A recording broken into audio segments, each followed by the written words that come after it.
చూస్తే నిజంగా ఒక డ్రామాను తలపించిందండి. ఎందుకంటే ఎప్పుడు కూడా ప్రశాంతంగా ఈరోజు ఇప్పుడు ఇంతకు ముందు ఎప్పుడో ఫ్యాక్షన్ రాజకీయాలతో సతమతం అయిపోతూ ఎప్పుడు ఎవరు ఉంటారో ఎప్పుడు ఎవరు నరికివేయబడతారో అన్న భయంగా ఉన్న రాయలసీమ ఆ రోజు చంద్రబాబు నాయుడు గారు సీఎంగా ఉండేటప్పుడు ఆ రోజు ఫ్యాక్షన్ మీద ఉక్కుపాదం మోపి సుమారుగా ఫ్యాక్షన్ రాజకీయాలకే ఆ రోజు నుంచి వదిలేసేటట్టుగా పరిస్థితులు ఉండి అక్కడ కూడా చాలా మంది నాయకులు కానీ అదేవిధంగా రాయలసీమ వాసులు కానీ ఫ్యాక్షనిజాన్ని పక్కన పెట్టి వ్యాపారాల పేరిట పరిశ్రమల పేరిట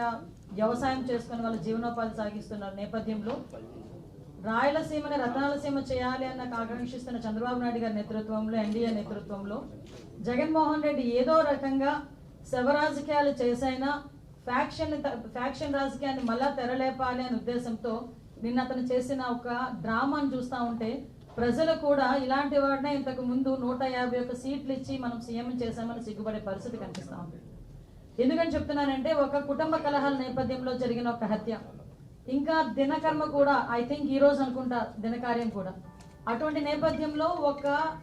బాధితుడిని బాధిత కుటుంబాన్ని పరామర్శించాల్సిన తీరు చూస్తే నిజంగా ఇలాగా పరామర్శిస్తారు? దట్టు ఒక 5 సంవత్సరాలు 151 సీట్లు ప్రజలు ఇచ్చిన సీఎంగా చేసిన వ్యక్తి, అఫ్ కోర్స్ ఆ రోజు అతను చేసిన అన్యాయాలు అక్రమాలు బట్టి సుమారుగా దగ్గర ఇప్పుడు మళ్ళా 11 సీట్లకి పడిపోయిన వ్యక్తి పరామర్శకి వెళ్ళినప్పుడు కూడా 11 సీట్లు వచ్చినా కూడా బుద్ధి రాకుండా ఆ పరామర్శించిన తీరు చూస్తూ ఉంటే నిజంగా చాలా బాధ అనిపించే పరిస్థితి. అదేవిధంగా